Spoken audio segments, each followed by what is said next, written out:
j'espère que tu vas bien. Dans cette vidéo, je vais à nouveau te parler de cette enveloppe qui reste toujours sous-estimée et mal vue. Je te donnerai diverses optimisations et surtout pourquoi il faut investir un maximum dedans et comment faire pour qu'à long terme, il te rapporte très probablement plus que ton PEA ou ton assurance vie. Cela sera d'autant plus le cas que tu es loin de la retraite. Je te donnerai aussi à la fin mon avis sur les meilleurs PER sur le marché. Et malheureusement, ça sera une vidéo sans ma tête car en voulant attraper un saladier, il m'est tombé dessus. Ce qui fait que j'ai un énorme nion sur le front. Enfin bon. Passionnée d'investissement depuis des années et ouvrant en novembre 2023 un cabinet de gestion de patrimoine, j'aimerais te parler d'un produit injustement critiqué. Pour des raisons parfois légitimes, mais où de nombreuses optimisations possibles ne sont pas prises en compte. J'ajoute par franchise que conseiller des PER avant d'avoir mon cabinet, qu'il y a un lien d'affiliation ou pas, n'est pas vraiment un élément d'enrichissement, comparé à de la vente de PER que je pourrais faire avec mon cabinet. C'est donc une vidéo faite par pure franchise. On a souvent l'image que dès que l'État nous fait un cadeau, d'un côté, soit l'État, soit les banques vont en reprendre la grande majorité. Pour une fois, ce raisonnement me semble très souvent faux, hormis les plans les moins qualitatifs du marché. Petit rappel, le PER est une enveloppe destinée à la retraite, ou hormis cas exceptionnels que nous verrons ensuite. Les sommes sont bloquées jusqu'à la retraite. Avant d'investir dans son PER, il y a des conditions majeures à respecter. Tout d'abord, payer suffisamment d'imposition, 30% étant le minimum pour beaucoup, mais dans quelques cas, si nous sommes au haut de la tranche d'impôt à 11%, cela peut être intéressant. Je t'invite à regarder cette vidéo, je pense que tu seras surpris.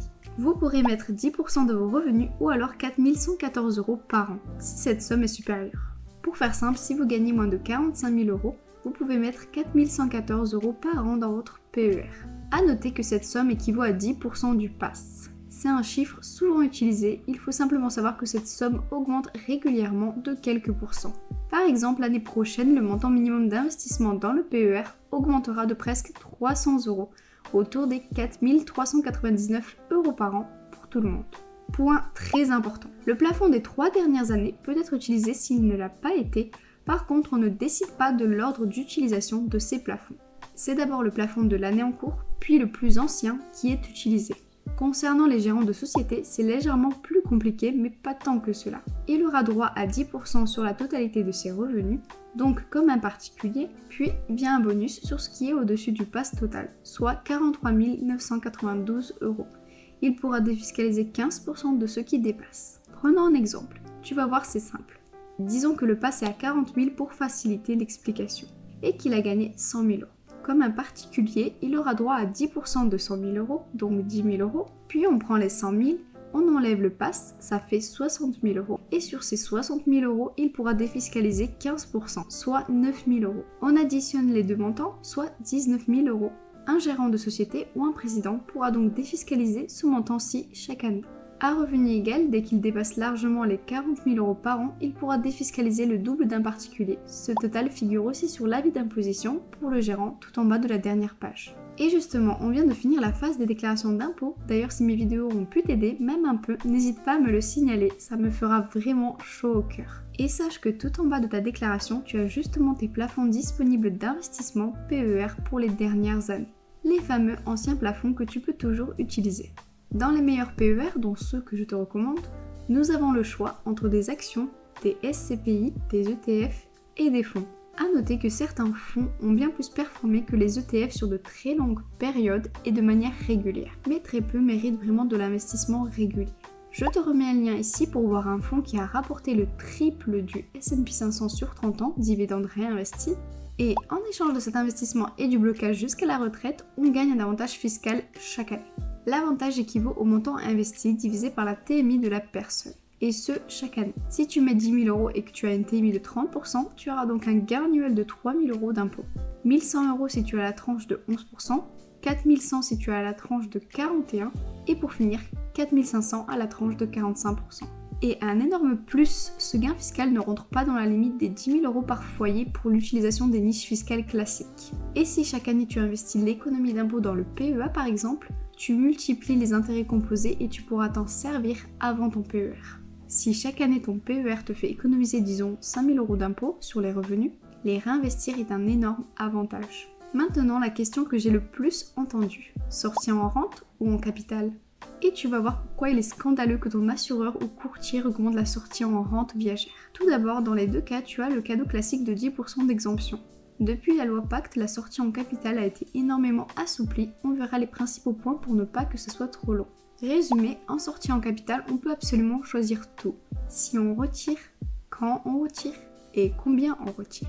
Et l'élément ultime, nous avons la possibilité de rester investi pour ce que nous ne retirons pas. Par exemple, nous avons 600 000 euros. Nous retirons 3 000 euros par mois, soit 36 000 dans l'année. Chaque jour et chaque mois, l'argent continue à travailler.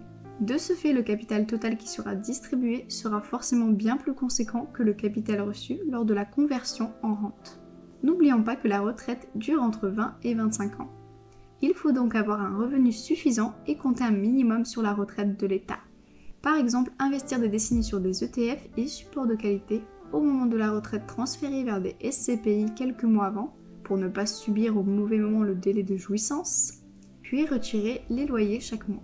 Chaque mois, le PER grossira de loyer et si vous ne retirez pas mensuellement, il continuera.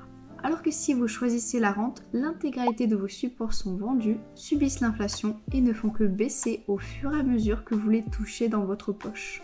Pour une simulation avec quelqu'un commençant sa retraite avec 600 000 euros capital et intérêt compris, il aura une rente avec annuité garantie pendant 15 ans comprises, selon les simulateurs en ligne HSBC Patrimea, de 1500 à 1700 euros net par mois sur 25 ans, ce qui fait 510 000 euros.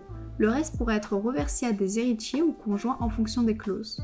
Mais en comptant la globalité des frais totaux et pas uniquement des frais d'arrérage, il n'est pas fou de considérer entre 3 et 4% de frais sur le montant versé tout le long. C'est simplement monstrueux, 3 à 4% chaque année. Rajoutons à cela que l'argent ne travaille plus pendant 25 ans, donc il ne gagne pas entre 2 et 4% avec un investissement type SCPI, plus l'inflation, disons 1 et 2%, on obtient donc une perte pécuniaire très violente. Cumule sincèrement tout ça et imagine la perte sur un patrimoine qui a mis des décennies à se construire. En capital, nous pouvons choisir le montant, le moment. Si nous ne voulons pas retirer une année pour nos impôts, c'est pareil.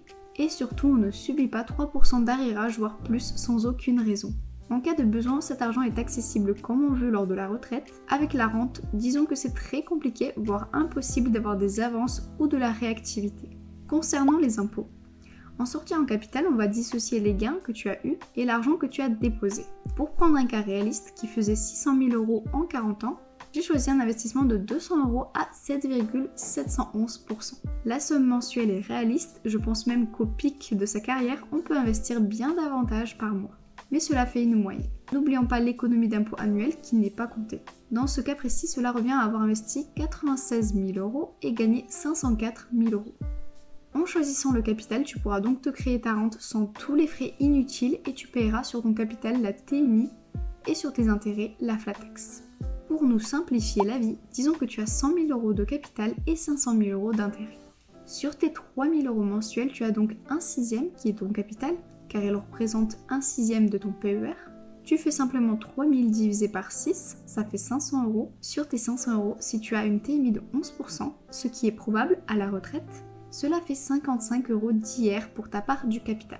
Et pour les 2500 euros restants venant des intérêts, cela fait 750 euros d'impôt. Sur 3000 euros retirés, tu paieras donc environ 750 euros de flat tax, plus les 55 euros du capital, soit 805 euros d'impôt. Il reste donc 2195 euros. Mais surtout, il reste le choix de pouvoir adapter à sa vie courante, aux galères du quotidien et la possibilité de continuer pendant 25 ans à générer des loyers en allant sur des produits qui rapporteront toujours plus que le fait de tout vendre et d'attendre. Bon, en réalité, il faut bien déduire les 10%, donc sur 3000 euros mensuels de rente PER, on n'aura payé de l'impôt que sur 2700 euros. La rente, elle a néanmoins un avantage fiscal qui mérite d'être cité. La fiscalité dépend de l'âge du premier versement de la rente qui engendrera la fiscalité jusqu'au décès. Et seule une partie sera imposée.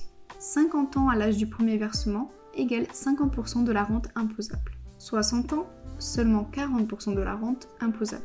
30% est seulement imposable à partir de 70 ans. Mais si vous avez commencé à 60 ans à débloquer la rente, même à 77 ans, vous aurez la fiscalité de 60 ans, ça sera à vie. Maintenant, pourquoi je conseille un PER? Bon, pour les gérants, les PERCO et les PEE sont mieux. C'est probablement le meilleur produit pour tous les gérants avec un peu de trésorerie. et un salarié ou conjoint collaborateur.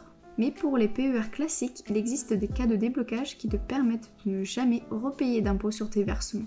Ce qui est vraiment énorme. Et pour les cas hors de la résidence principale, tu es aussi exempté d'impôts sur tes gains. Tu n'auras que les prélèvements sociaux sur les gains, mais grâce au gain fiscal que tu as réinvesti, et cela sur des décennies, ça compense largement les bas frais des PER. Ceux que je recommande sont à 0,6 ou 0,5% tout compris en gestion libre, et rajoute même un gain non négligeable. Et tu n'auras pas la limite des 150 000 € de versement. Les 6 cas de déblocage sont l'achat de la résidence principale, mais il faudra repayer l'impôt sur le capital investi, c'est donc pas une super idée. Ce cas est donc à part. Concernant les autres, il y a le décès de l'époux ou partenaire du PACS, l'expiration des droits au chômage, l'invalidité de seconde ou troisième catégorie du barème général de la sécurité sociale, et non uniquement l'invalidité du barème professionnel, détail qui a son importance. Le surendettement et la cessation d'activité avec une liquidation judiciaire. J'ajoute que ton conjoint survivant récupère l'intégralité nette de tout droit de succession. Je ne l'encourage pas à faire tout ça, mais il n'y a pas besoin d'être un expert comptable ou de faire de l'abus de biens envers sa société pour qu'un de ces cas arrive. Et je dirais même que j'ai vu des clients bâtir des stratégies patrimoniales sur tout ça, qui investissaient même bien plus que la part déductible afin de très longtemps après être exonérés d'impôt sur le revenu sur ces gains-là. Il fallait simplement que pendant la durée, le surversement ne soit pas constant. Au vu des intérêts composés, il fallait simplement le faire dès le début. Voici la stratégie qui est souvent faite par des professionnels entourés de juristes et qui permet un gain factuellement supérieur au PEA et à l'assurance vie. J'ajoute que même pour la succession, ça reste pertinent, même si cela sera une vidéo entière au vu des optimisations possibles. Les PER que je recommande sont forcément ceux de Linksea. Je détiens personnellement pour moi et mes proches le Spirit et l'Avenir. Mon lien ici et dans la bio t'offrira 50 € et c'est la meilleure manière de soutenir la chaîne et je t'en remercie. J'ajoute que Spirit détient le fabuleux Indépendance et Expansion Europe qui a fait 15,5% dans les 5 dernières années. Le S&P 500 a fait 12,8% en comparaison. Cumule cette performance au gain fiscal annuel et là tu verras comme il est incongru de parler de 0,6% de frais annuels. Comme si c'était un problème quand tu vois la performance moyenne des particuliers inférieure au rendement des SCPI. Petite anecdote, je t'ai présenté les fonds assez incroyables de ce gérant il y a 6 mois et Mathieu Louvet de la chaîne S'Investir et Rémi de Parlons Long Terme ont tous les deux interviewé le gérant de ces fonds cette semaine. Je te recommande vraiment ces 2 vidéos qui sont incroyables, je mettrai les liens dans la description. Les propos de cet homme sont certes très peu vendeurs mais tellement plus efficaces en termes de rentabilité d'investissement pur. Il y a encore tellement à dire mais je pense avoir déjà perdu trop de monde dans mon flot de paroles. Si cela t'intéresse, la prochaine vidéo sera sur l'épargne salariale, autrement dit le produit qui est pour moi plus intéressant que n'importe quelle niche fiscale, que j'ai conseillé à tous les membres de ma famille et qui est de loin le meilleur pour se créer un patrimoine. J'espère que cette vidéo t'a plu et t'aura fait changer d'avis. Et on n'a même pas calculé l'impact du gain fiscal investi sur le PEA chaque année, qu'il faudrait clairement rajouter. Si tu as des questions, n'hésite pas, je te répondrai au plus vite. À bientôt!